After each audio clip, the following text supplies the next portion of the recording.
Educação à distância, mudando realidades.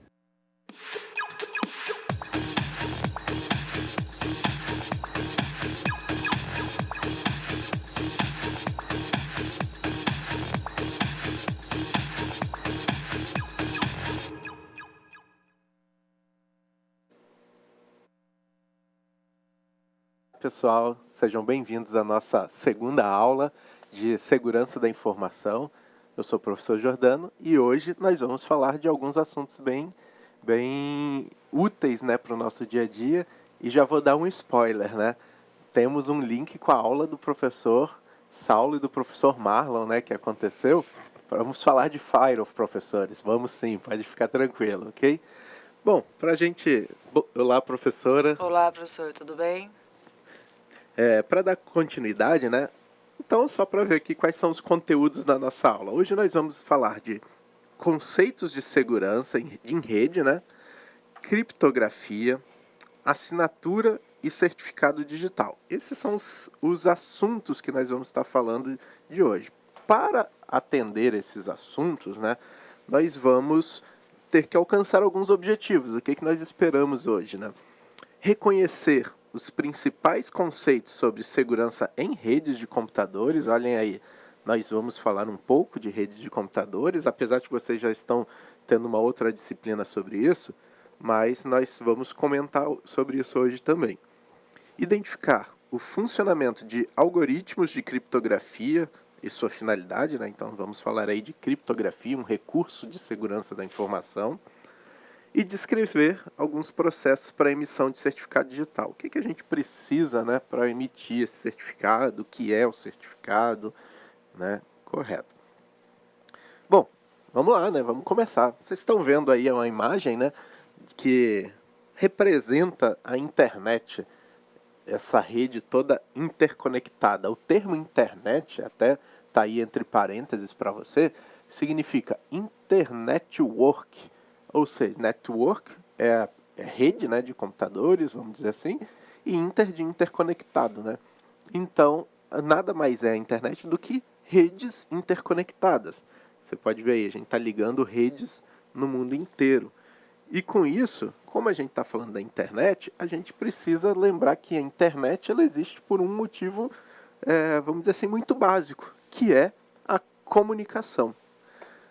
A comunicação hoje em dia, né, hoje em dia não, desde da época da pré-história, né, ela é muito necessária. A gente já viu aí que tinham pinturas rupestres em cavernas, né, que tinham sinais de fumaça por alguns índios norte-americanos. Ou seja, tudo isso era necessidade de se realizar comunicação entre seres, ok? Até os animais se comunicam. E ela, no nosso dia a dia, né, enquanto seres humanos, ela é tão importante quanto a nossa dependência de ar, de água, comida e abrigo, né? Pensem aí, quanto tempo vocês conseguem ficar sem se comunicar, sem mandar sequer um WhatsApp, né, ou falar com uma pessoa, né? E hoje nós temos métodos, ou seja, nós temos formas diferentes de compartilhar as nossas ideias, as nossas informações, e isso está em constante evolução. Se você olhar para poucos anos atrás, né, a gente precisava se comunicar por telefone fixo. Cartas, né, professor? Cartas, né? Telegramas, né? Isso. É que eu não voltei tanto tempo assim, né? Exato. E hoje em dia é o telefone celular, vai ser mensagens de texto, vão ser vídeos, enfim. São métodos que nós estamos usando de forma diferente para se comunicar. Chamadas, né, através do WhatsApp, cada Chamadas vez de vídeo menos. e voz, né? Isso. As pessoas deixam de fazer ligação, né, ao lugar de mandar uma mensagem e fazer um vídeo também. Legal. Então tá, isso é só uma breve explicação aí sobre comunicação. E aí eu trouxe uma imagem para vocês que vocês já devem ter visto. Essa imagem é a imagem da evolução, né, do ser humano, desde o macaco até o ser humano. Só que aí vocês reparem que na segunda parte, né, ela volta para, vamos dizer assim, o corpo vai se abaixando novamente. Isso aqui eu quis fazer só uma analogia com uma imagem que muitas vezes a gente já deve ter visto aí em redes sociais sendo divulgadas, né? Ou seja, o homem evoluiu, né?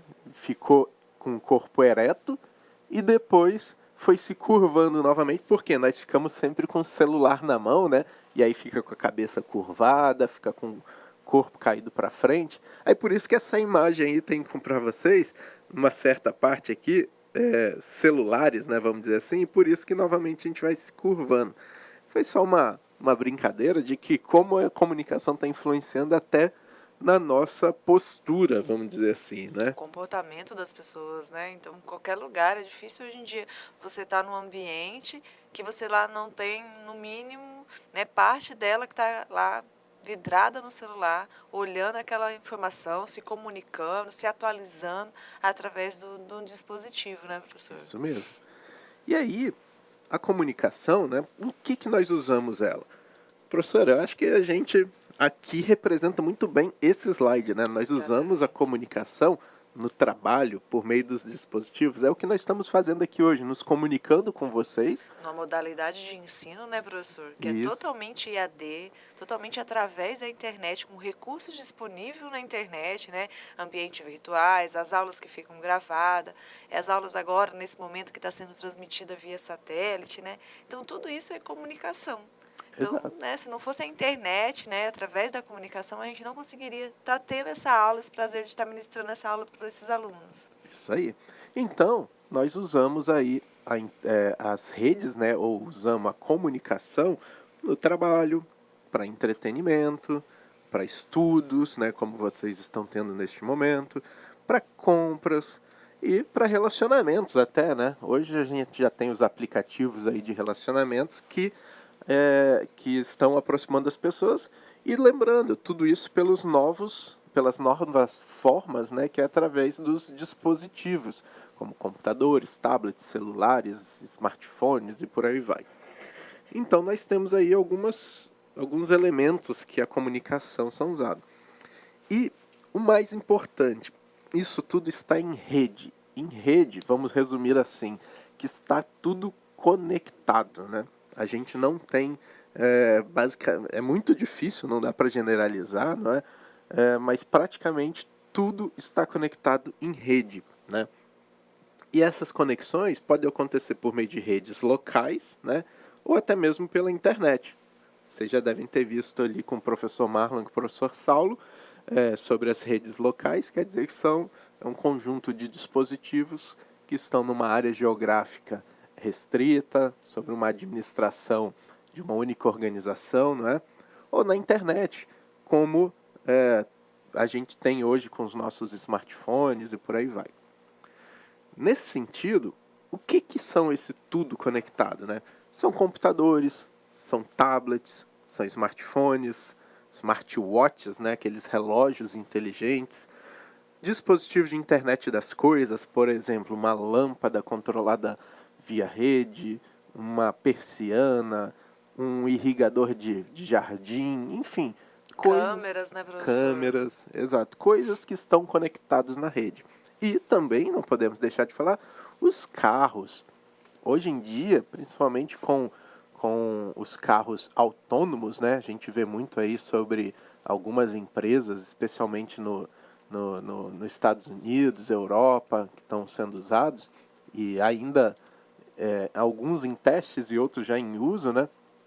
Que tem os carros autônomos, ou seja, não precisa de ninguém dirigindo. E como ele troca informação?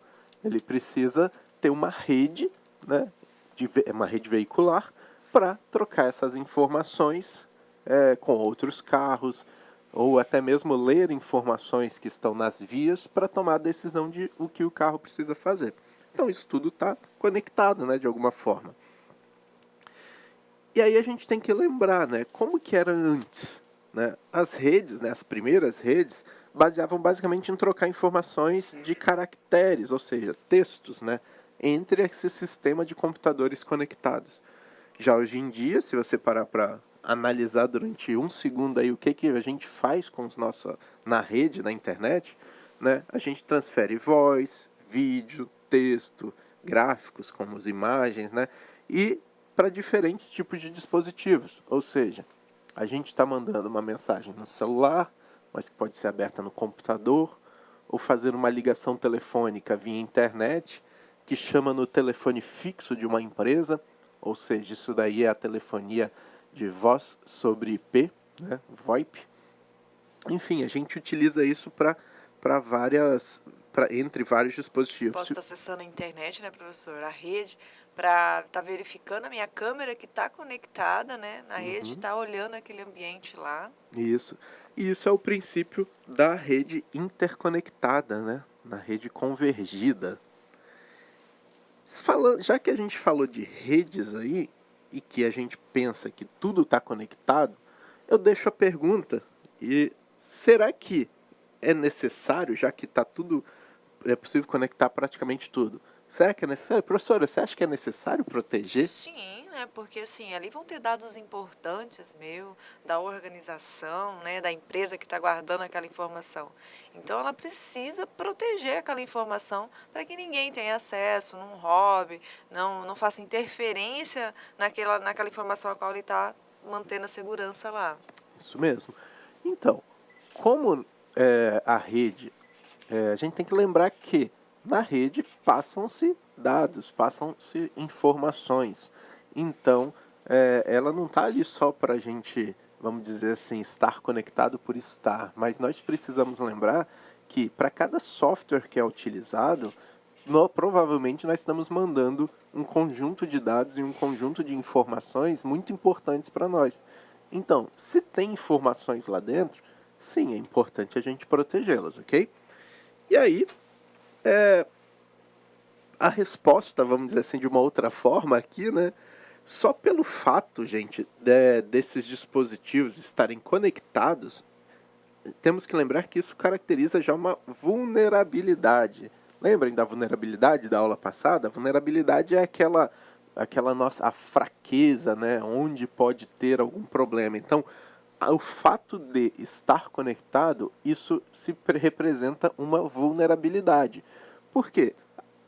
Vamos dizer assim, se você tem uma bicicleta, né, e você pode, só pelo fato de ter uma bicicleta roubada. Esse é o princípio, vamos dizer assim, ou quebrada, ou qualquer coisa. Então, o fato dela existir é o fato de haver a possibilidade de alguma coisa acontecer. Se você não tem, aí não acontece, perfeito.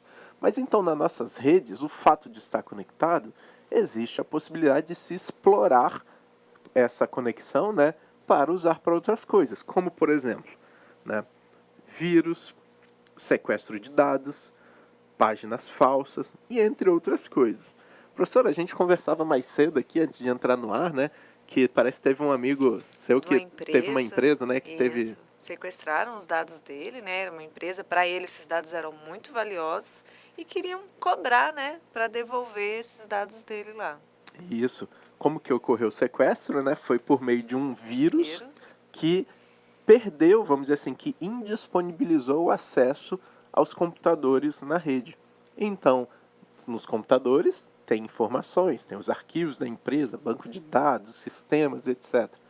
Então, ele indisponibilizou esse acesso, lembra da disponibilidade, né, que é um dos princípios da segurança, e aí ele precisava trabalhar, e aí quem sequestrou, né, que ninguém sabe, pode ter sido de qualquer lugar do mundo, deixou a mensagem, ó, se você quer, precisa depositar uma continha em Bitcoin na seguinte conta, que a gente passa a senha aí para você desbloquear. E não foi feito isso, eles tiveram que recuperar os dados, né? Ainda bem que eles tinham, né, um backup, uma cópia de segurança deles, né? Isso mesmo. Então vejam só, tem informações na rede, então precisamos proteger, como por exemplo esses daqui apresentados. E aí, nessa imagem, é algo que acho que ninguém nunca viu isso, né? Vamos dizer assim. Quem nunca viu um papelzinho embaixo do teclado com a senha lá, né? Fala assim, olha, reparem, o fato de os dispositivos estarem conectados e se as pessoas não estão preparadas para a segurança, vai acontecer isso aqui, ó. Vão colocar um post-it debaixo do teclado, um papelzinho, e vai estar a senha lá. Então, a pessoa vai usar, chega, levanta o teclado e essa é a senha. Vou lá e uso e acesso à rede, acesso às informações desses computadores, né? Então, esse é mais um motivo, não é só porque está conectado, mas as redes como tudo nesses dispositivos, no computador, por exemplo, ele tem acesso a outros dispositivos, né? Então você precisa trabalhar a segurança de rede em nível de usuário também, de orientar os usuários, olha, a senha pessoal é intransferível, não deixa anotado, né? Tem que controlar isso tudo, porque senão você tem toda a preocupação de proteger tudo, mas a pessoa que está para usar o dispositivo deixa fraco, né? Quebra essa corrente. E aí tem até um ditado, né, que fala bem assim: a corrente ela é tão forte quanto o seu elo mais fraco. Então, se o elo da corrente está quebrado, você pode ter a corrente do que for, mas se um elo só está fraco e quebra, você parte a corrente toda, não é? Então a segurança é a mesma coisa. Não adianta você cuidar de um lado só, você precisa de cuidar de todos os elos dessa corrente, que é a segurança. Ok? E até a mesma questão, né, professor? Por exemplo, uma organização, e ela tem lá vários sistemas, e esses sistemas a pessoa usa a mesma senha para tudo. Tudo, né? E às vezes é aquela senha ainda fácil, né? Igual a gente viu aqui, 1, 2, 3, 4, ou então datas de nascimento, essa questão, deixar o computador logado na página, porque se tem um login para cada um dos funcionários que está trabalhando e usando aquele sistema, por que eu vou deixar o meu colega usar o meu se ele tem o dele? isso mesmo. Então tem que tomar cuidado com essas questões, que às vezes é coisa básica, mas faz toda a diferença também. Isso mesmo. Aí, deixo a pergunta aqui. Já que tudo está conectado, que né, lá tem informações na rede, como melhorar a segurança em redes? Existem muitas formas, muitas mesmo. Mas hoje aqui nós vamos trazer algumas para fins de conhecimento de vocês, certo? A primeira delas, a professora já deu nesse último exemplo, é a autenticação. Vocês lembram dos princípios da segurança da informação, né? Confidencialidade, disponibilidade e integridade. A confidencialidade é direta, é aquilo que a gente falou. Ela é dar acesso, direito de acesso a quem é de direito.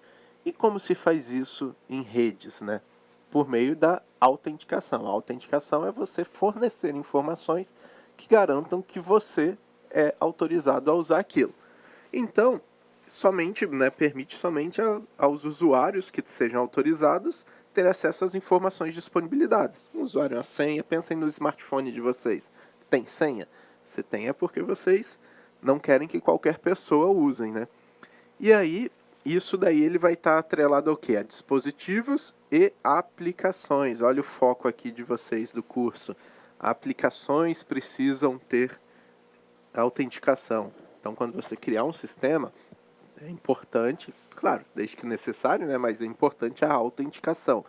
A pessoa vai informar, por exemplo, usuário e nome, né? Usuário e senha, desculpa, como a gente já deve fazer bastante vezes no nosso dia a dia. Mas a autenticação, ela não tem só por usuário e senha, existem outras. Já devem ter visto por biometria, aquela que a gente coloca nossa impressão digital, não é? Ou então a íris do olho, né? Que a gente vê em filme às vezes, né? Que a pessoa vai lá e põe o olho num scanner para passar. Já existem sistemas de autenticação que pegam a forma de caminhar num lugar ou micro A face, expressões da face, né? Então existe um conjunto de recursos do corpo que podem ser usados para garantir que você é você mesmo. Por quê? São elementos nossos que somente a probabilidade de ter mais de uma pessoa com mesma forma de olhar, mesma distância entre o olho, enfim, entre várias partes do nosso corpo, é muito improvável que haja mais de uma pessoa que consiga replicar exatamente igual, e algumas coisas são da nossa biologia, né? Então não dá.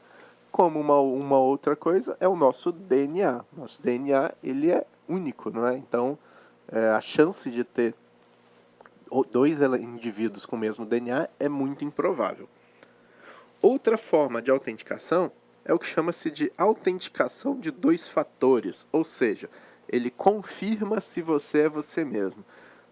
Uma forma muito comum é aquela, você digita um usuário e senha num sistema, e aí ele te manda uma mensagem de texto no smartphone falando, ó, digita esse código aqui para ver se você é você mesmo. Ou seja, ele está usando o seu smartphone ou seu celular para garantir isso. Ele está falando como se fosse assim, olha, você deu o usuário e a senha, ok, mas põe essa chave aqui também, porque já se tem nas características de hoje que normalmente a pessoa fica com o celular, né? Professor, a gente vê muitos sistemas hoje também que além dele pedir a senha, ele pede lá para você marcar que você não é um robô. Não é um robô. Né? Ou então que ele mostra vários quadrinhos, né, para você selecionar imagens que tem carro, né? Então tudo isso também é autenticação de 2 fatores, Isso, né? exato. Isso mesmo, perfeito. Porque isso infere que seja uma pessoa possível de interpretar aquilo que está vindo, né?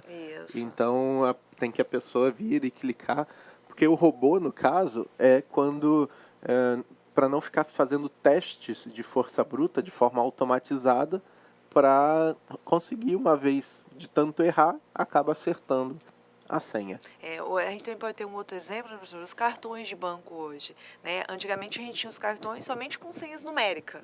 Hoje, além das senhas numéricas, a gente tem as senhas de letra também.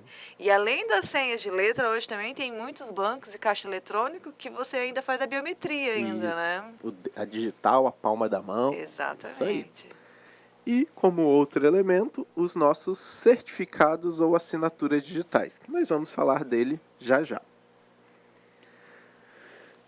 Lembrem aí a nossa tripé da segurança da informação, né? A gente falou, ó, se qualquer tripé, parte do tripé for rompido, pode fazer com que toda a segurança caia, né? Então temos a confidencialidade, a integridade e a disponibilidade.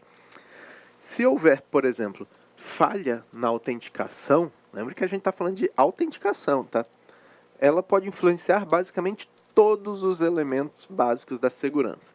O primeiro deles vai ser a confidencialidade. Vamos lá, aqui, ó, quebrou a perna da confidencialidade. Então, a confidencialidade por quê? Alguém burlou a senha, ou vamos dizer assim, a senha, mas a autenticação, ou seja, você já não garante que somente as pessoas que têm a autorização para acessar essa informação está acessando. Ou seja, você teve uma falha nisso. Pelo fato de você ter uma falha nessa parte, consequentemente, alguém pode estar usando, por exemplo, a senha de outra pessoa para alterar algum conteúdo. Ou seja, vai alterar a integridade. Digamos que alguém conseguiu burlar a senha do banco, né? Então você perdeu. Opa, olha, só tinha eu com a senha do banco. E aí alguém conseguiu entrar. Poxa, uma pessoa não autorizada está acessando meus dados bancários. E aí essa pessoa faz uma transferência, ou seja, ela alterou a sua informação lá dentro de forma que você não permitia, né? Então isso você fere a integridade. E nesse caso, por exemplo, vamos dizer que o dinheiro fosse a sua informação ou seu ativo de valor, o seu dinheiro não está mais lá disponível, né? Porque alguém transferiu. E com isso também a disponibilidade foi afetada. Então reparem como a autenticação é um elemento muito importante para a segurança em redes, né? Porque você tem aplicações sendo usadas e tem todos esses elementos aí que a gente trouxe, ok? Diante disso, a gente traz para vocês aí a criptografia. A criptografia, gente, ela é um dos elementos, um dos mecanismos, né, de segurança, né, utilizado em sistemas computacionais, tá? Mais eficazes. Por quê? Ela envia-se uma mensagem, né, uma informação, e ela é alterada da sua forma original, né? Só que você não perde essa informação, ela é alterada, mas essa informação ela ainda existe. Só que quem pode ver nessa mensagem precisa ter uma chave criptográfica, né, que é a chave que é utilizada para decifrar a mensagem no outro lado. Ou seja, a mensagem passa por uma transformação, é transmitida e do outro lado ela é visualizada. Então, esse mecanismo hoje em dia é um dos mais eficazes, porque não é tão fácil decifrar essa mensagem ou quebrar essa mensagem. Antigamente, usava-se codificação, que era o quê? Usar métodos que eram possíveis, vamos dizer assim, de forma mais simples, que você, por tentativa e erro, tentativa e erro, tentativa e erro, você uma vez ou outra acertava. Então, já com esse recurso de chave, você precisaria ter um computador muito potente, fazendo tentativas e erros durante anos para conseguir acertar uma vez. Então, isso é o recurso da criptografia. E nós vamos detalhar um pouquinho mais. Estou exibindo para vocês aqui um trecho do arquivo do meu computador. O arquivo é esse aqui, tá? Que é no Linux, ok? Que fica em /etc/shadow, que tem a base de usuários e senhas dos computadores. O que eu trouxe para vocês aqui é um usuário e senha que eu uso no meu computador. Primeiro tem meu nome aqui, ó, Jordano, que é o meu usuário, e depois em negrito, daqui até aqui, ok? Isso é a minha senha que está criptografada. A minha senha não é desse tamanho todo, obviamente, tá? E quando ela passou por alteração, vocês veem, ela foi transformada. De forma que, com isso daqui, você não vai conseguir de forma simples, né, vamos dizer assim, decifrar. E antes que alguém pergunte, mas professor, você está colocando a sua senha criptografada na internet para todo mundo ver? Professor, eu falei mais cedo também, né? Eu alterei esse conteúdo também. Então, se alguém tiver algum instrumento para ficar tentando isso... Pode desistir, né, pode professor? desistir. Não vai dar certo. Eu troquei caracteres, mudei um monte de coisa aqui, só deixei... Além de um ano, vai ficar mais alguns anos, né, tentando. E vai achar errado ainda, né? Isso. Porque não vai conseguir voltar a minha informação, que seria a minha senha. Então, isso é só mostrar para vocês como ele é representado, né? Na parte de senha, a criptografia. Só que nós temos algumas classificações, ou seja, são duas classificações sobre criptografia. São criptografias simétricas e assimétricas. Vamos falar aqui da criptografia simétrica. Ela também é conhecida de chave secreta, né? Ou seja, ela é a única mensagem, né, ou melhor, é a única chave que é conhecida pelo remetente e pelo destinatário dessas mensagens. Vamos nos atentar aqui à parte de baixo, que é o nosso processo de comunicação. Nós temos o emissor, que é quem está enviando a mensagem, ou a origem da informação, e tem o receptor, que é quem vai recebê-la. E aqui no meio nós temos a transmissão. A transmissão, como a gente começou a aula hoje, por exemplo, é numa rede de computador. Então, nós temos esse cenário. O que é feito? Temos uma mensagem, né, que está lá no emissor. Está bem aqui a mensagem. E o emissor vai e coloca uma chave nesta mensagem. Quando ele põe essa chave, é uma chave de criptografia. A mensagem é alterada, né? Vocês devem ter visto. Eu só vou voltar aqui, ó, com a chave, ficou lá a palavrinha mensagem. Sem a chave, ou melhor, após a aplicação da chave, está aqui a mensagem foi alterada. E ela é transmitida, né? Chegou lá no receptor. Reparem com a mensagem alterada. Só que o receptor também tem uma chave. Ele tem aquela chave ali, ele fala, ah, legal, você mandou, eu tenho a minha chave, então eu vou aplicar sobre essa mensagem. Quando é aplicado sobre essa mensagem, vai lá e volta a mensagem original, que no nosso caso é a palavra mensagem. Então, reparem como é o processo. Emissor coloca uma informação, aplica uma chave, altera a informação, transmite, o receptor recebe a informação alterada, aplica a mesma chave do emissor e aí consegue ter acesso à informação. Professor, talvez só para ficar um pouquinho mais claro, essa chave ela foi definida e salva no banco da empresa a qual o emissor está mandando essa mensagem, Isso, né? essa chave... Foi ele que escolheu essa chave, Isso, né? exato. Então, por isso assim que ele tem que digitar essa chave, tem que conferir com o emissor Isso. colocou no início para ele poder ter acesso à palavra-mensagem. Isso, exato. Essa chave ela é compartilhada. Se vocês pararem para fazer uma analogia sobre o mundo nosso da internet, do que a gente usa hoje, pensem como vocês conectam a internet via rede sem fio, né, via Wi-Fi. Vai ter uma senha que é digitada lá no roteador, né, no access point, que é o dispositivo de rede sem fio, e essa mesma senha ela é usada para todos os usuários que estão conectados nela, para todos os dispositivos. Ou seja, aqui sabe a chave e aqui também, ok? Isso é a chave compartilhada entre os dois.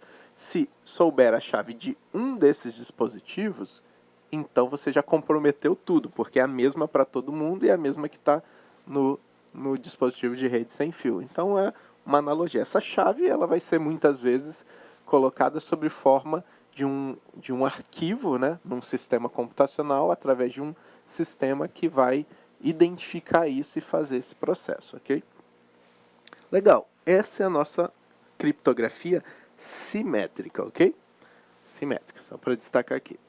Então, vamos para a nossa segunda forma, segunda classificação, que é a criptografia assimétrica, né? Também é conhecida como chave pública, ou seja, ela possui duas chaves. Quer dizer, a chave pública, que é utilizada para cifrar a mensagem. Opa, se é utilizada para cifrar a mensagem, ela está na origem da mensagem, ou seja, no emissor. E temos a chave privada, que é utilizada para decifrar, ou seja, está lá com quem recebe. E as mensagens codificadas com a chave pública só podem ser decifradas com a chave privada.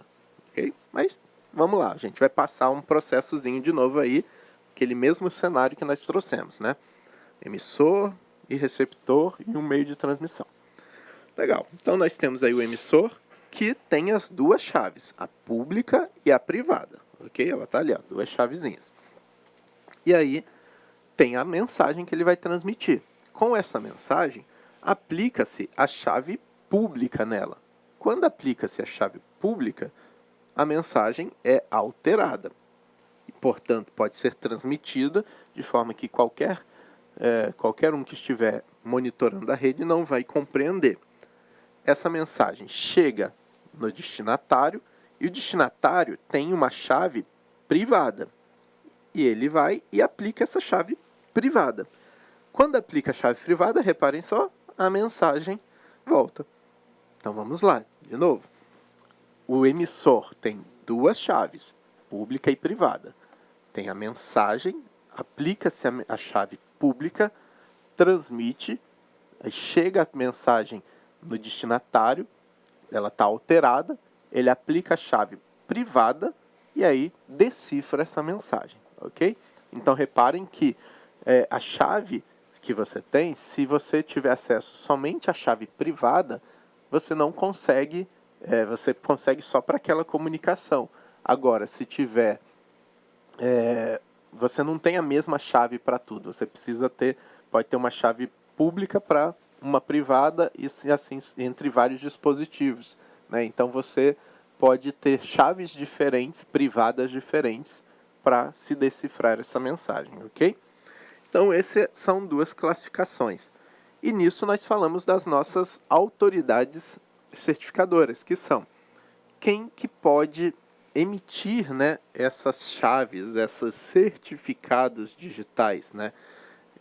As autoridades certificadoras, ela no mundo corporativo, ela emite certificados que nada mais são do que chaves, ok?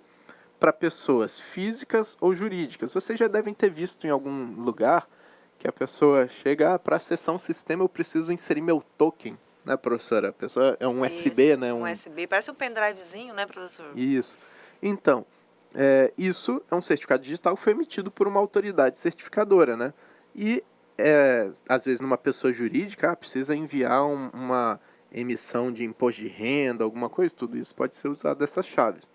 E a autoridade certificadora ela tem como atribuição emitir, expedir, distribuir, renovar e revogar também esses certificados digitais, para falar, olha, esse certificado não é mais válido, vou revogar. No Brasil, existe a ICP Brasil, que é a Infraestrutura de Chaves Públicas do Brasil, que ela vai estabelecer os critérios e as normas para licenciamento das autoridades certificadoras, também muitas vezes conhecida pela siglazinha AC, e também as autoridades de registro, né, para emissão de certificados no meio digital brasileiro. Então, quando a gente estiver falando de chaves de criptografia brasileiras, né, no contexto de soluções com validade jurídica no Brasil, nós estamos falando da ICP Brasil. Existem organizações que são responsáveis por isso, como o SERPRO, por exemplo, Caixa Econômica, eles têm autoridade para emitir esses certificados, ok? E como eles funcionam, né?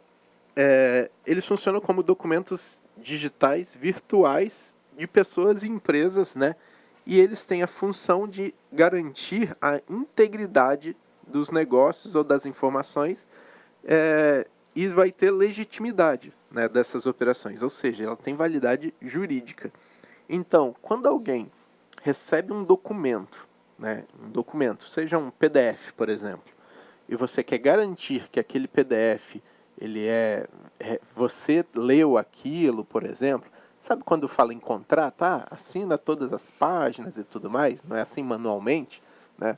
Quando a gente está falando de documentos digitais, você pode aplicar o seu certificado digital para aquilo como se garantisse assim, olha, eu li e assinei isso daqui. Então só que você leu e assinou ele daquele jeito, ele não pode ser alterado, né? Então você tem que ter esse controle entre o que pode e o que não pode ser alterado e depois você assina, né? Você aplica o seu certificado digital, que é uma chave referente à sua pessoa, né? E você garante que aquele documento foi assinado digitalmente. Claro que para isso precisam de softwares, tá? Precisam de processos para que isso seja aplicado, certo? E sendo assim, nós entramos num outro elemento que é o firewall, né? Que o professor Saulo, o professor Marlon, né, falou, né? Falaram, né? Eles perguntaram alguma coisa sobre qual a importância para a segurança. Nossos tutores poderiam nos ajudar, né, professor? Mandando a pergunta de volta aqui, né? Isso, eu não... Vou ficar aguardando aqui. Qual foi a mesma pergunta que o professor Saulo falou sobre Fire, né? Isso. Mas eu não me lembro muito bem qual foi a pergunta, mas tinha alguma coisa relacionada com a segurança da informação, com a importância do firewall na segurança da informação. Vamos aqui à definição primeiro, né? É um dispositivo por implementação de software, ok? Ele é um programa, né? Um conjunto de programas que é executado em um hardware, ou seja, em um equipamento, que tem por função analisar os dados que passam por ele em tempo real, ou seja, ele vai estar no meio de conexões. Então, tudo que passa por ele tem que ser monitorado, ok? Então, o que ele faz? Ele vai restringir ou permitir tráfego de dados seguindo, né? Obedecendo as regras pré-estabelecidas. Ou seja, olha, pode passar o tráfego para a internet destinado ao site Y, mas não pode ao site X. Ok? Isso é uma regra que foi definida nesse equipamento e ele está protegendo isso. Ou então pode determinado tipo de conexão e outros não. Então tudo isso ele está seguindo regras pré-estabelecidas, ok? Então são algumas das funções dele, mas nós vamos falar mais um pouquinho. Existem alguns tipos, né? O primeiro deles é o filtro de pacotes, né? O que é isso? Eles inspecionam os pacotes que entram ou saem da rede a partir dos endereços de origem e destino. O que ele está fazendo? IPs, origem e destino, mas são endereços de IP e porta. O IP é um endereço de rede, né? O endereço da internet, né? O protocolo da internet. É um endereço que é utilizado para identificar os dispositivos numa rede. E a porta é o endereço utilizado para identificar serviços numa rede. Só falando rapidamente, se você tem um navegador web acessando, por exemplo, um site, a porta desse site que você está acessando pode ser a porta de número 80 ou 443, por exemplo, que é relacionada a um protocolo HTTP de transferência de páginas web ou HTTPS, que é a transferência de páginas web criptografada. Então, quando a gente fala isso, ele está fazendo esse controle, né, de permitir, olha, se a origem for determinado endereço IP ou determinados endereços IPs, e o destino for um IP ou vários exclusivos, então, e se as portas que você está permitindo, ou seja, os endereços de aplicações que você está permitindo ou não, né, ele vai tomar uma ação quanto àquilo. Olha, passou no meu checklist. Para esse destino eu posso deixar? Posso. Então, libera. Pensem que isso como se fosse uma ponte, né, em que só pessoas autorizadas pudessem entrar, passar por ela. Ou como, por exemplo, um condomínio, que, só quem tem um cartãozinho, né, que encosta assim na leitora, um token, né, que abre o portão, ou até assim, mas você não tem, mas é convidado, então pode. É isso que ele está fazendo, ele está controlando o fluxo de pessoas e veículos aí, o Firewall está controlando o fluxo de dados sendo trafegados aí, com origens e destinos previamente definidos, ok? Então esse é o filtro de pacotes, ou seja, com base nas informações contidas em cada pacote, o Firewall vai definir, né, vai decidir se esse pacote pode seguir ou não para o seu destino. Se não puder, ele fala, aqui não. Bloqueia e a mensagem é perdida, né? E nós temos o filtro de aplicações, né? O filtro de aplicações, que existem outros também, tá, gente? Eu trouxe só esses para vocês aqui para focar um pouquinho. O filtro de aplicações, eles inspecionam os dados que entram ou saem da rede, mas a partir das características das aplicações utilizadas. Reparem, o filtro de pacotes, ele fazia a verificação de endereço de rede e endereço de aplicação, que era o IP e a porta. O filtro de aplicações, ele usa, além disso, o recurso de saber, olha, você está usando esse endereço e essa porta, mas usada para uma aplicação específica. Por exemplo, existem aplicações com portas características. Novamente, a aplicação de navegação web utiliza as duas portas características, que são a porta 80 e 443. São os números delas. Mas é possível você usar esses mesmos endereços de aplicação, endereço de porta, para serviços diferentes. Por exemplo, digamos que você usasse a porta 80 para utilizar um torrent. O torrent são os programas que utilizam para baixar arquivos da internet, né? E normalmente a pessoa baixa filme, baixa programa, um monte de coisa. E muitas vezes esses programas ou esses filmes, eles não passaram, né, pelo crivo de direito autoral, né, professor? Ou seja, são piratas, né? São piratas. Então isso daí não é permitido, né? Infringe o direito autoral, enfim, é ilegal. Então, só que você precisa colocar controle. Aí, digamos que é utilizada uma porta característica de uma aplicação de navegação web para essa transferência de arquivos. Então, se você liberou o acesso à porta 80, por exemplo, você vai deixar passar essa transferência de arquivos por meio de torrent. Com os firewalls de aplicação, você, além de verificar isso que a gente trouxe, ele vai verificar qual é a aplicação que está sendo feita, ou seja, qual é o programa que está sendo utilizado para acessar essas informações. Dependendo da aplicação, ele pode permitir ou não. Nesse caso, você falaria, vou bloquear a aplicação torrent. Então, você tem garantia melhor, né, de segurança quanto a isso. Nesse sentido, são alguns recursos a mais que são implicados. Obviamente, isso consome mais recurso computacional, porque são mais informações para o firewall tomar decisão. Ok? Então, como que funciona o firewall? Nós temos aí, como que a gente localiza ele? Nós temos a rede local, né, aqui nesse círculo. Nós temos a nuvem representando a internet e temos um roteador. O firewall ele vai estar aqui no meio, né? Ele está entre a rede local, né, e uma rede externa. A rede local é conectada ao firewall, tá até um símbolozinho aí de uma parede pegando fogo, que a tradução é parede de fogo, que é a tradução literal.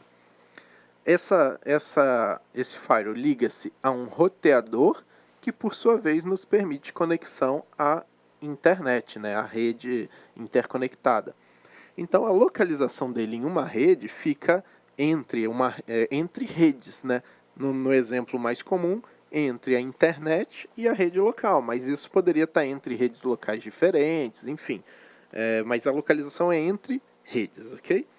Ou seja, aqui você controla tudo que vai entrar na sua rede e tudo que vai sair da sua rede, beleza?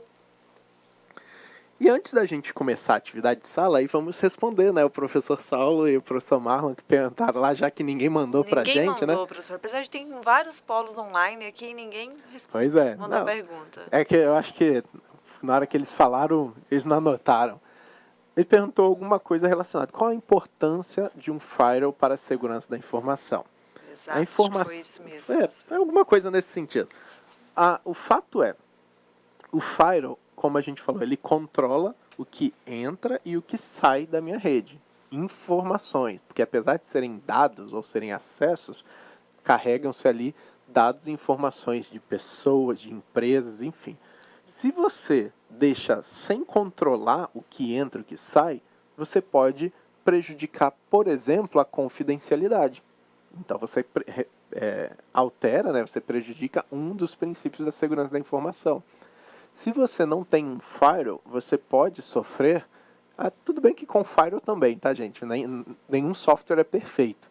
Mas pelo menos você diminui o risco de ter acessos não autorizados, diminui o risco de ter falta de acesso, ou seja, prejudicar a disponibilidade, e você pode também ter o maior risco exposto, né?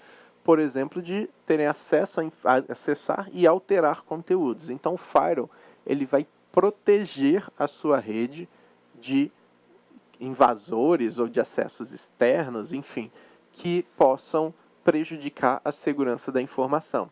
Então, ele é um elemento, é um equipamento que ajuda a diminuir o risco de ser explorada alguma vulnerabilidade. Pensem assim, você pega a sua bicicleta e estaciona ela no portão da escola, ou aqui do IFRO, enfim.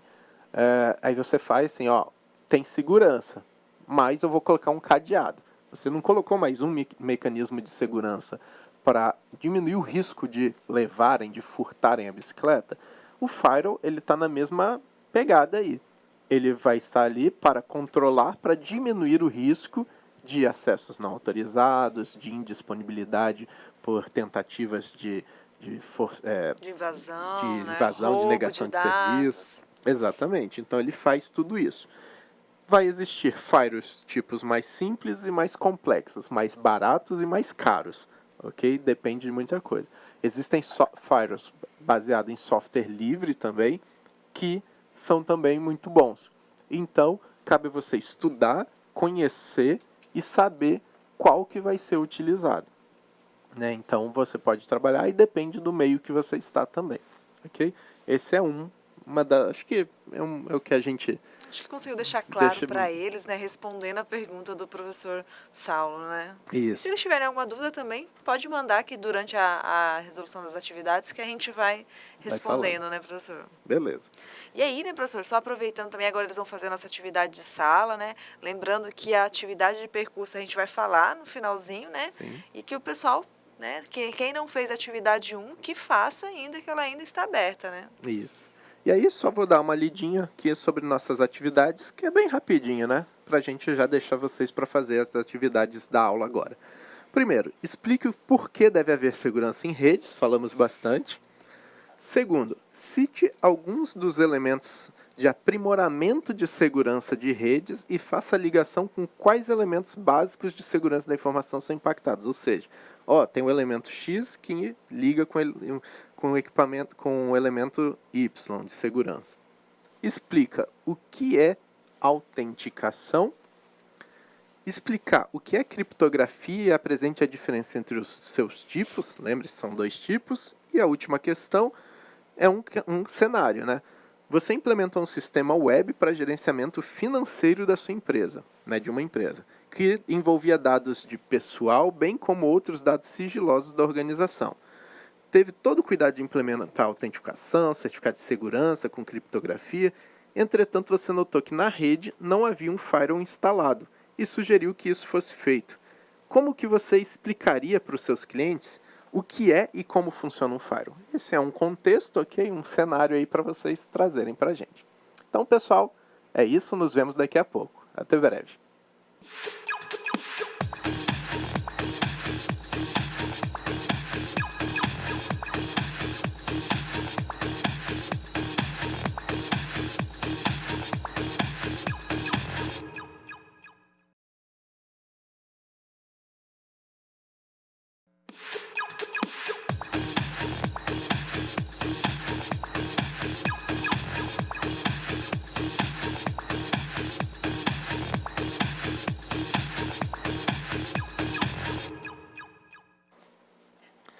É isso aí, pessoal. Como foram nas atividades? Foi tudo tranquilo? A professora já me falou que houveram participações, mandaram aí, né? Sim, a gente teve participação de alguns polos, né? E a gente na correção vai falando aqui. Muito bom essas participações, né, professor? Isso aí, perfeito. Isso. Bom, vamos corrigir então? O que vocês acharam da atividade? Foi tranquila? Foi demais? Qualquer coisa manda aí pra gente que a gente vai adequando, hein? Então vamos lá, pessoal. Questão 1. Explique por que deve haver segurança em redes. Professora, teve resposta da 1? Teve. Então, o aluno Miguel, aqui do Polo Porto Velho, Zona Norte, respondeu assim: para que não ocorra furto de dados, intercepção de tráfego, exploração de vulnerabilidade, ataque de negação de serviços e ataques de personificação. Essa foi a resposta do aluno Miguel. Lá de Ouro Preto também a gente teve uma resposta, o nosso tutor Hélio. E aí quem respondeu foi a aluna Ruth. Ela colocou aqui: somente pelo fato de os dispositivos estarem conectados, isso já se caracteriza uma vulnerabilidade que pode expor a organização a risco. E essas foram as respostas da questão 1 que a gente teve, professor, por enquanto. Perfeito. Isso aí. Então, Miguel e Ruth. Ruth, né? Obrigado aí pela participação. Bom, a resposta de vocês está perfeita, é isso aí. Nós devemos proteger, né? Devemos ter segurança em redes de computadores. Vamos lembrar que passam também informações, ou seja, tem informações, tem conteúdos aí nas redes que são trafegados, né? Que a gente precisa ter certo cuidado, né? Então, só por esse fato, né, de estar conectado, a gente precisa proteger, porque a conexão ela se caracteriza uma vulnerabilidade, ou seja, um ponto em que pode haver exploração dessa conexão para uso inadequado, vamos dizer assim, ou coletar informações da organização ou nossa, perfeito? Vou só ler aqui, isso ficou bem parecido com a da Ruth, né? Que só pelo fato dos dispositivos estarem conectados caracteriza uma vulnerabilidade e pode expor a organização a riscos. Esses riscos como vírus, sequestro de dados, páginas falsas e outros, né?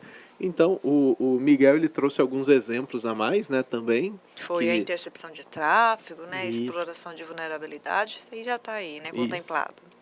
Exato, então ele trouxe alguns exemplos e é isso mesmo. Ou seja, podem se explorar para isso, né?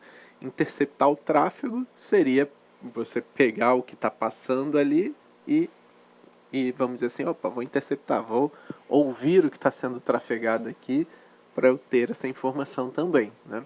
Então são algumas técnicas aí que, pelo fato de estar conectado, já é considerado uma vulnerabilidade que pode se explorar um risco, não é isso?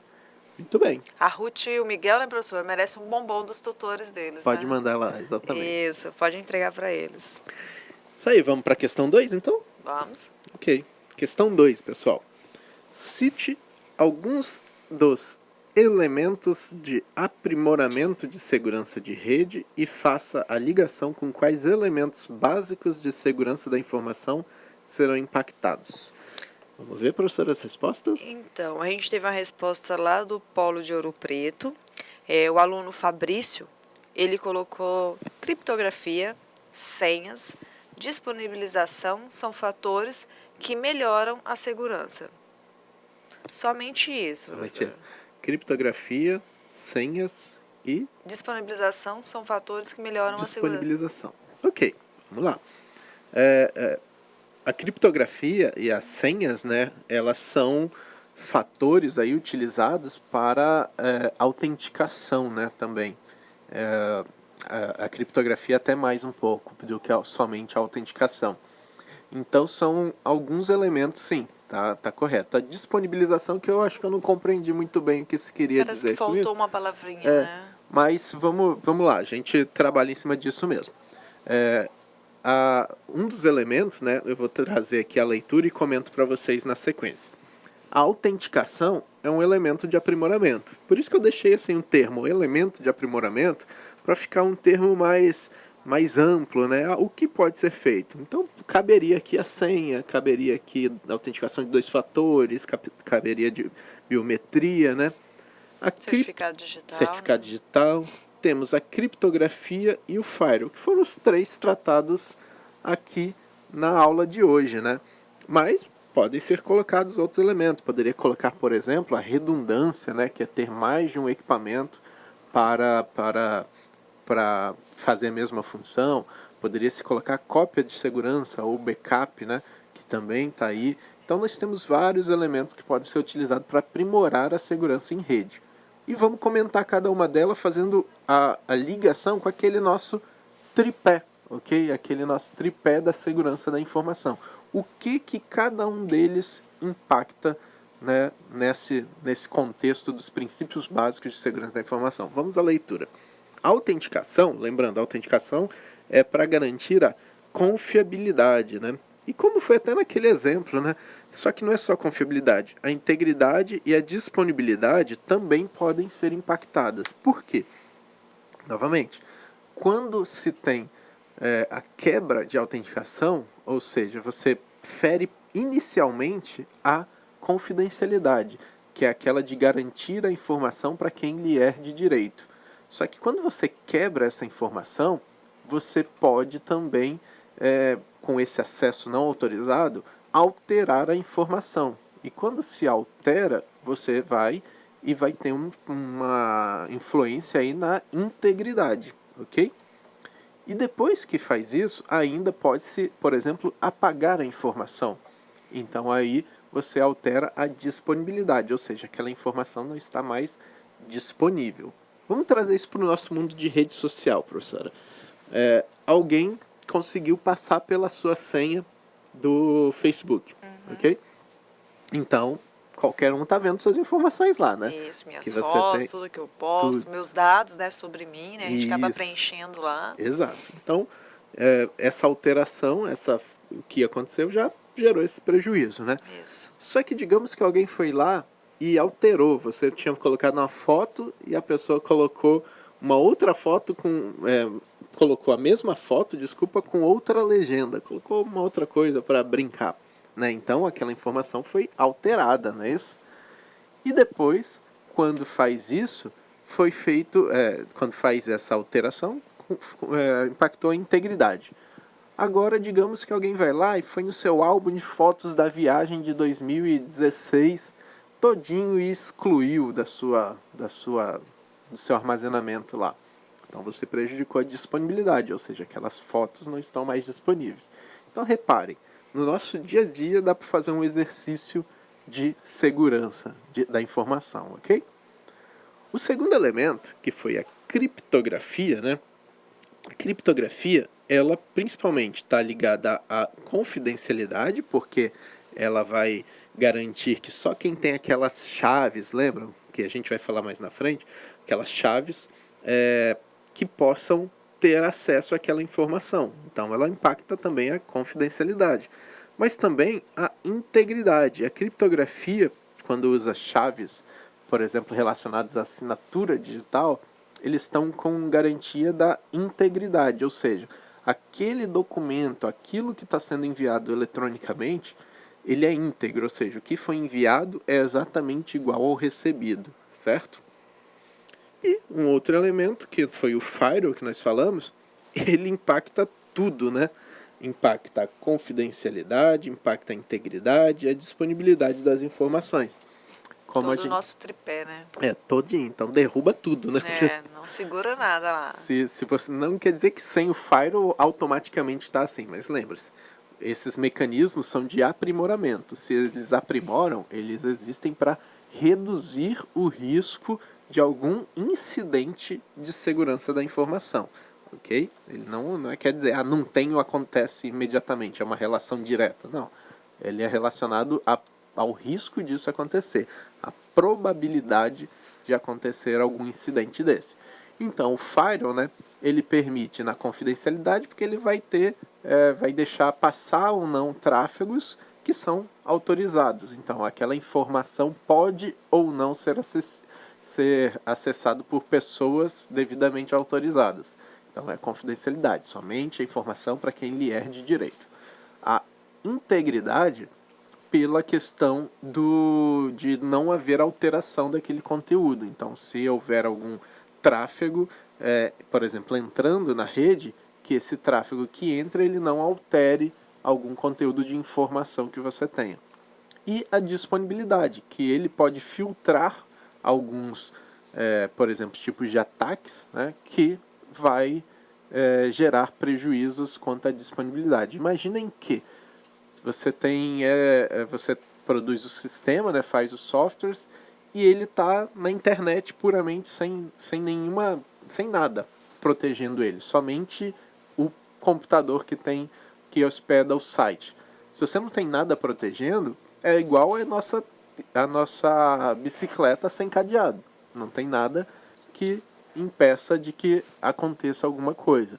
Fica basicamente dependendo de terceiros para acontecer ou não, ok? Então, são algumas relações que nós temos aí sobre a disponibilidade também, ok? Beleza, professora? Mais algum comentário? Não, tranquilo, é isso mesmo. Então tá, vamos lá.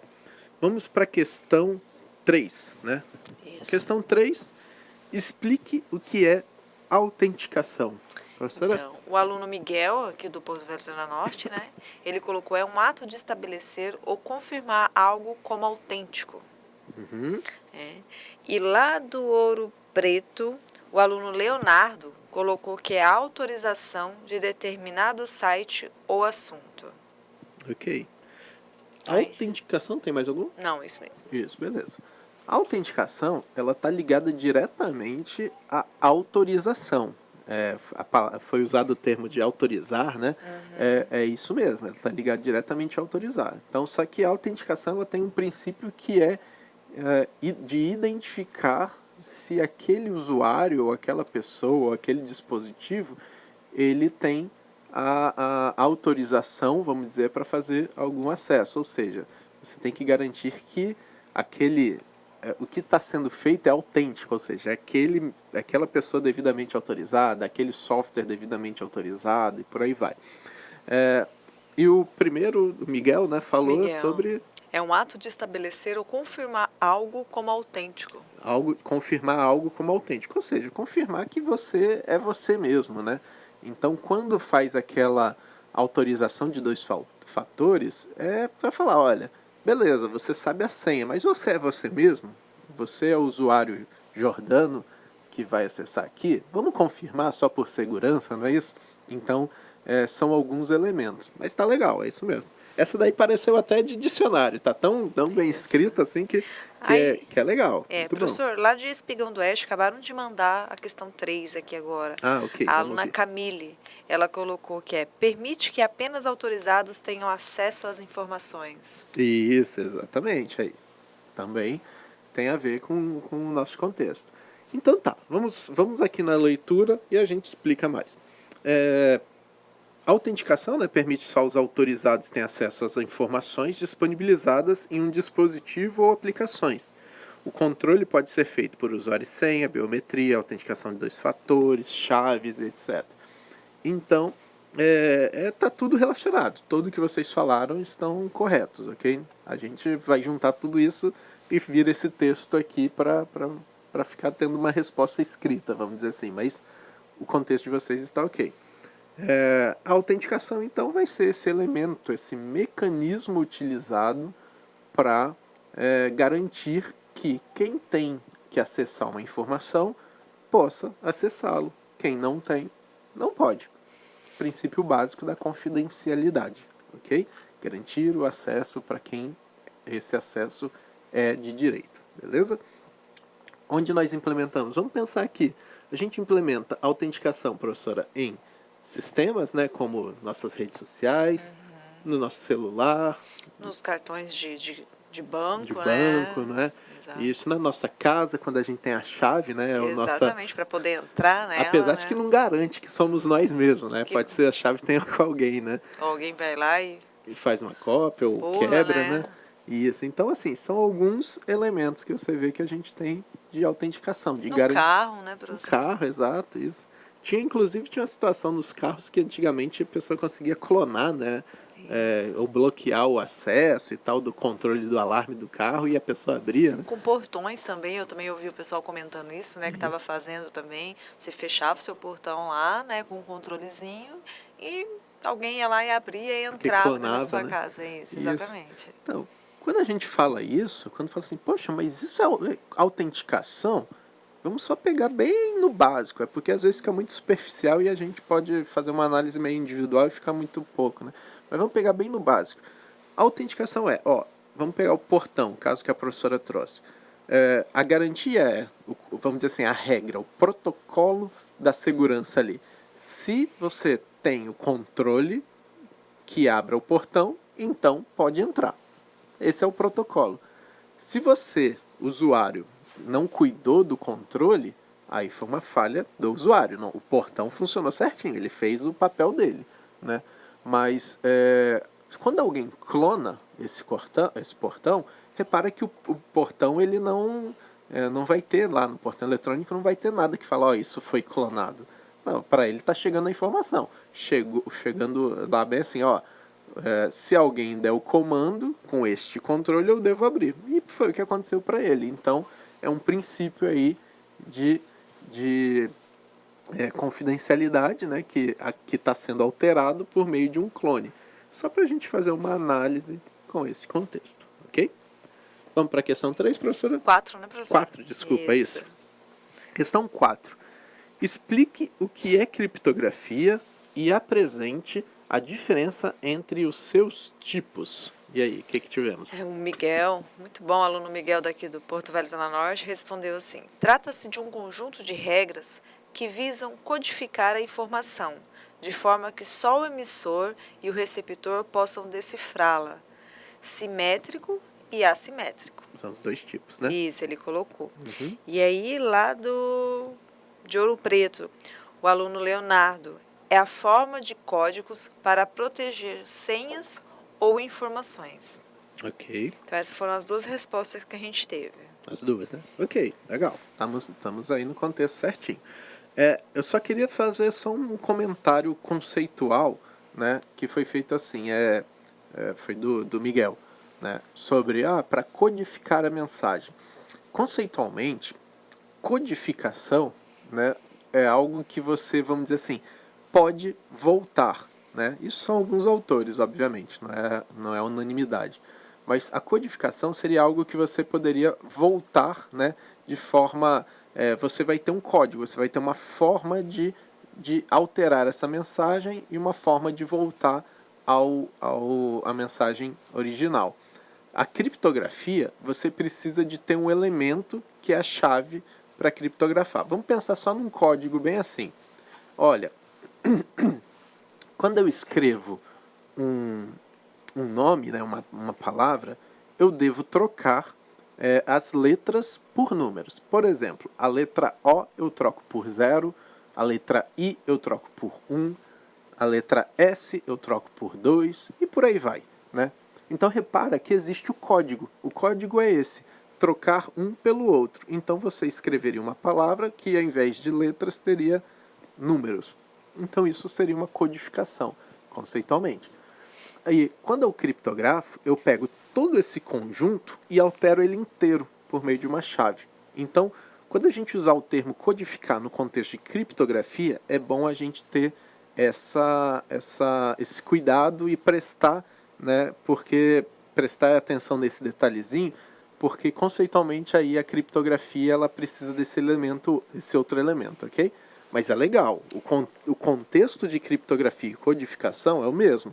É segurança buscando alterar uma mensagem. Isso tá perfeito, tá? Sabe que eu estou gostando das nossas respostas de hoje? Porque eles estão assim conseguindo assimilar e responder com as palavras deles, né, Isso, professor? e é isso que a gente gosta.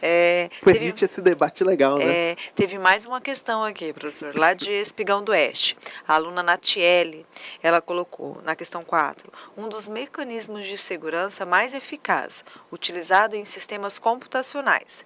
Aí ela colocou simétrica, né? Também conhecida como chave secreta e conhecida apenas pelo destinatário das mensagens. E assimétrica, também conhecida como chave pública e privada. Ok, perfeito. Tamo aí. Todos estão ótimos. Perfeito. Vamos lá então para a resposta aqui no texto, né? Só para a gente ter a nossa estrutura. Bom, o que é criptografia, né? É uma mensagem que é alterada de sua forma original sem perder as informações. E somente pode ser retomada de sua forma original quem tiver a chave de como ela foi criptografada. E aí nós temos dois tipos de criptografia, simétrica e assimétrica. A simétrica é de chave única e a assimétrica de chave públicas e privada, de chaves pública e privada. Vamos lá, na apresentação, vamos lembrar mentalmente aqui aquele contexto.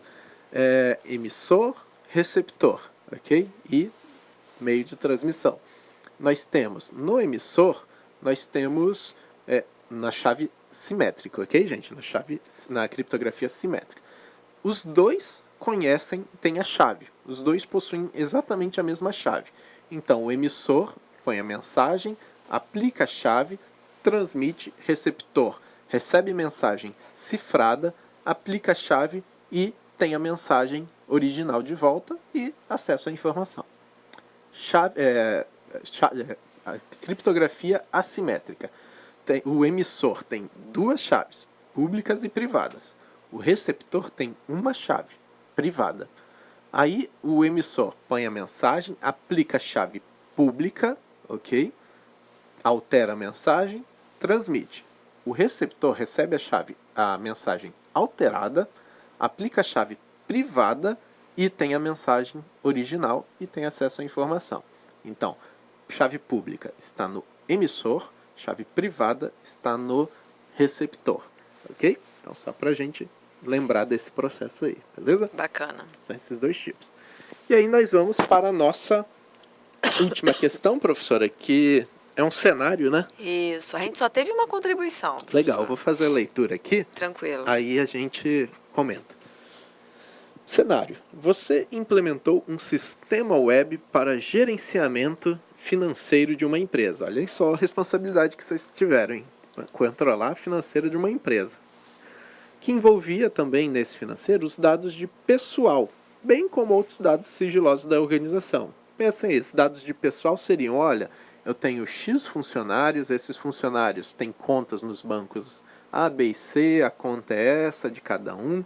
Aí só que eu tenho o CPF desse funcionário, eu tenho, não sei, tenho quantidade de dependentes, tem dados sobre esses funcionários e dados financeiros da empresa, né, também.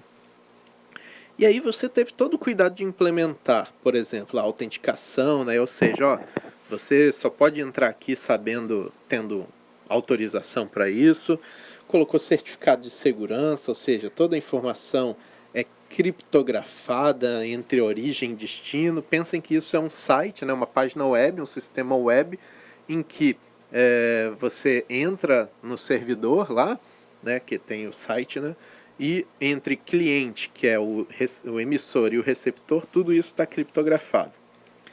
Só que você fez tudo isso, está tudo perfeito, software maravilhoso. Só que você notou que na rede, você olhou assim, foi conversar com o pessoal e falou assim, pô, vocês têm Firewall? Aí falaram, não tem. Então você notou que não tinha Firewall instalado. Então você sugeriu que isso fosse feito. Ó, não adianta eu ter o melhor sistema do mundo se você não tem um Firewall para me proteger de problemas externos ou internos, né? E aí você chegou para os seus clientes, que é aquela galera que está te pagando, né? E falou bem assim, ó, precisa colocar um firewall aqui, porque depois vai dar problema na minha aplicação, vai ter alguma falha de segurança e o firewall não segurou. Como que você explicaria para eles, falando, olha, precisamos colocar o firewall? Aí o seu cliente é leigo, né, professor? O cliente Tem não que vai... falar numa forma, né, que ele possa compreender, né? Isso, aí falou, ó, o firewall funciona assim, serve para isso, isso e aquilo. Então, como que explicaria? Quem que explicou pra gente? Vamos Quem ver. explicou pra gente foi a Isabela, lá do Espigão do Oeste. Ela colocou assim, que é um dispositivo com implementação de software que tem a função de analisar os dados que passam por ele em tempo real. Ok.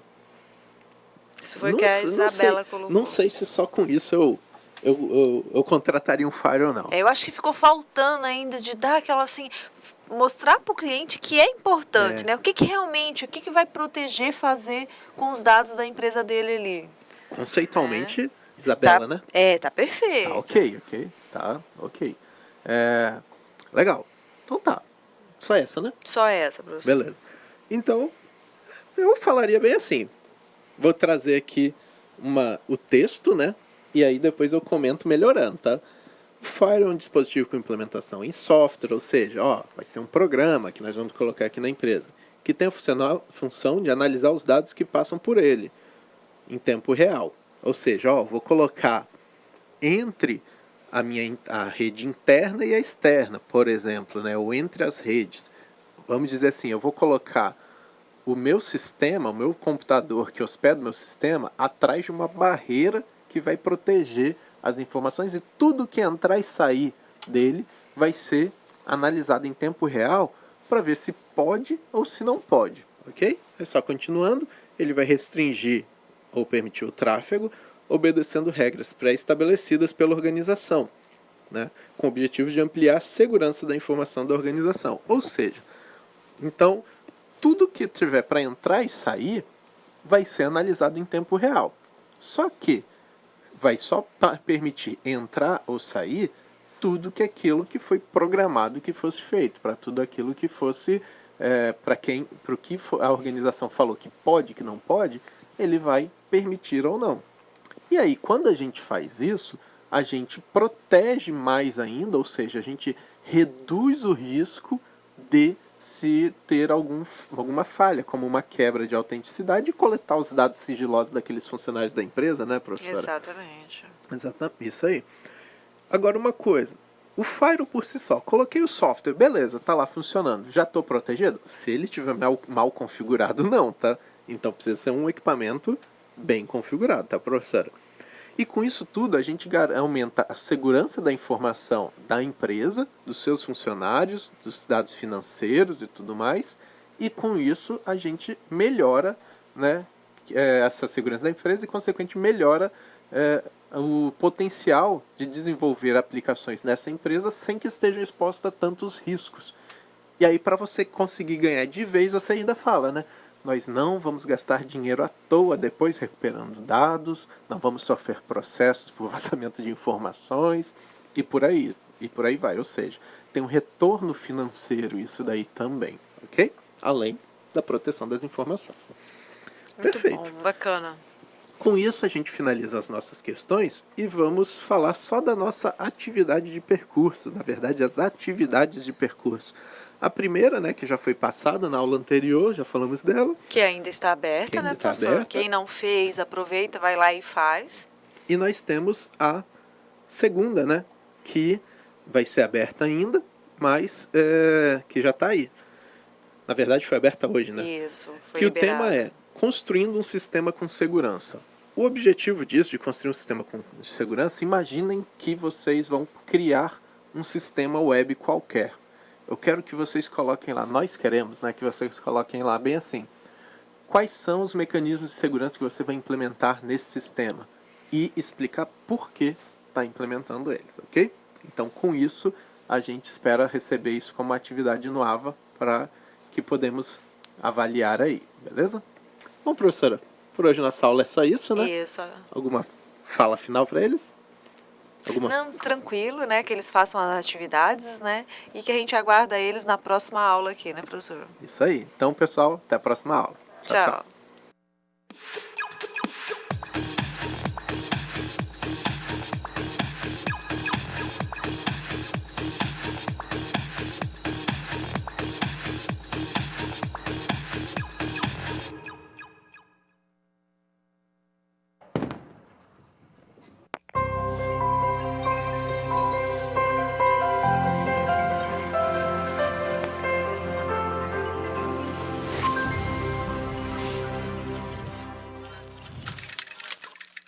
Educação à distância, mudando realidades.